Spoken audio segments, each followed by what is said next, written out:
Olá, eu sou Tatiane Teresa e esse é o Tempo de História. O Tempo de História são áudios que tratam de acontecimentos históricos de forma simples. E para acompanhar os áudios do Tempo de História, se inscreve no canal. No YouTube, ative o sininho para receber notificações de vídeos novos e segue a página do Instagram. Segue a página do Facebook e do Twitter para se manter atualizado. E o Tempo de História de hoje vai continuar a tratar sobre a crise de 1929.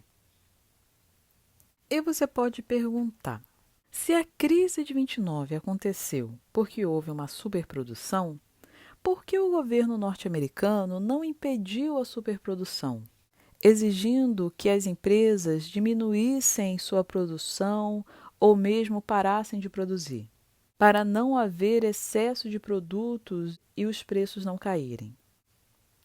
Mas a política econômica norte-americana não era liberal?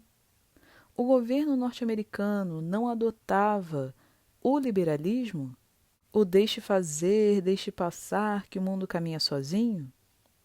Logo, no liberalismo, o governo, o Estado aqui com E maiúsculo, não interfere, não se intromete na economia. Basta a mão invisível, a lei da oferta e da procura, a livre iniciativa, para que a economia funcione. Numa política liberal, o Estado, o governo, não regula a economia. Abrindo parênteses. E guardadas as devidas proporções, foi assim também com a crise de 2008. Não era mais uma política liberal, mas neoliberal. Lembrando que o prefixo neo significa novo. Era o novo liberalismo que tem como uma das suas características o chamado Estado mínimo, ou seja, o governo, o Estado, tem suas competências reduzidas, as quais são de responsabilidade do indivíduo. Tanto que, por exemplo, alguns setores da estrutura norte-americana não são exatamente da competência do governo, como o caso da educação ou da saúde. Enquanto aqui no Brasil nós temos o SUS, o Sistema Único de Saúde, que assegura a todos os brasileiros atendimento gratuito em hospitais públicos, é claro, gratuito entre aspas, porque todos nós pagamos pelo SUS com o dinheiro de nossos impostos, mas você pode usar o SUS, por exemplo, para fazer uma cirurgia que você não tenha dinheiro suficiente para pagar num hospital particular. Mas é claro, sabemos do tamanho das filas de espera, sabemos das dificuldades e dos problemas do SUS. Mas, com toda a dificuldade, os brasileiros podem ser atendidos. Podem tomar vacinas, fazer tratamentos, ter consultas com médicos especialistas. Nos Estados Unidos não é bem assim. A maioria dos norte-americanos tem que pagar planos de saúde privados. Sim, teve o programa Obamacare, mas que, de certa forma, foi restringido pelo Trump. Assim como a educação. As melhores universidades norte-americanas são privadas, particulares, enquanto as melhores universidades brasileiras são as públicas.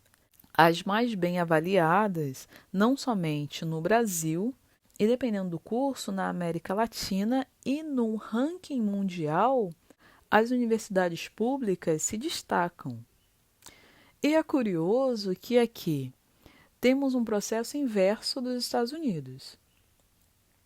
Enquanto os norte-americanos economizam a vida inteira para bancar, para pagar uma boa universidade particular para os filhos, aqui no Brasil os brasileiros pagam a vida inteira, até o que não podem, para boas escolas particulares, para que os filhos possam ser aprovados no Enem ou no vestibular para estudarem em universidades públicas.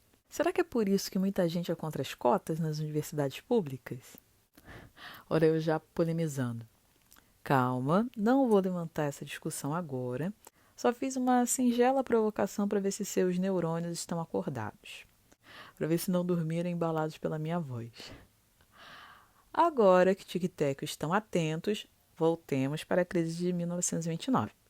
Mas antes de voltar para a crise de 1929, eu estava dizendo a respeito da crise de 2008. Na crise de 2008, o liberalismo, ou melhor dizendo, o neoliberalismo, mais uma vez foi colocado em xeque diante de outra grave crise, mas agora em outro setor. Em 2008, a crise começou no mercado imobiliário, mas praticamente com uma dinâmica bastante semelhante à de 1929. O mercado imobiliário estava bem, vendendo bem. Então, o que muitos especuladores fizeram querendo lucrar? Começaram a investir nesse mercado. Começaram a comprar imóveis para fazer dinheiro. Você pode me perguntar como fazer dinheiro comprando imóveis? Não era para eles morarem? Não exatamente. A lógica adotada era mais ou menos a seguinte: o mercado imobiliário estava vendendo bem. Então, a ideia do especulador seria comprar um imóvel barato para vender caro. Mais ou menos como acontece naqueles realities sobre reforma de imóveis. Digamos que o especulador compre um imóvel de $200.000. Se o mercado está bem, pela lei da oferta e da procura, muitos compradores de imóveis, o preço irá subir. Então, se o especulador esperar um pouco, ele poderá vender o seu imóvel por uns $600.000. Mas tem um pequeno detalhe: o especulador não tem dinheiro, os $200.000, para comprar o imóvel. O que o especulador faz? Ele pega um empréstimo no banco. Ele pega os $200.000 emprestados com o banco, compra a casa se valoriza e quando chegar a uns $600.000, ele vende a casa, paga a dívida do empréstimo com o banco, a qual, acrescida de juros, chegaria talvez a uns $300.000. Mas mesmo com os juros, o especulador poderia ter um lucro de cerca de $300.000. Um excelente negócio, não? Não. Bem, até seria um excelente negócio se outras pessoas não tivessem feito o mesmo que o especulador. Imaginem muitas pessoas fazendo o mesmo que ele e depois começassem a vender ao mesmo tempo. O cenário se inverte, o jogo vira, não é mesmo? Se antes o preço do imóvel estava subindo, valorizando porque tinham muitos compradores interessados em imóveis, agora, quando as pessoas começam a vender e passa a ter muitas casas sendo vendidas e poucos compradores, o que acontece com o preço? Sim, cai. Então, o especulador que estava esperando seu imóvel de $200.000 valorizar para que ele o vendesse e pudesse quitar sua dívida de $300.000 com o banco, ele percebe que sua casa agora, com a explosão da bolha imobiliária, não valorizou. Pelo contrário, seu imóvel desvalorizou. Ao invés de valer $300.000, o preço da casa do especulador cai e passa a valer $100.000. Como o especulador vai pagar o empréstimo de $300.000 com o banco? Não vai pagar. E assim, grandes bancos norte-americanos em 2008, como os Lehman Brothers, quebraram. Muitas pessoas não pagaram suas dívidas com os bancos e a crise se instalou.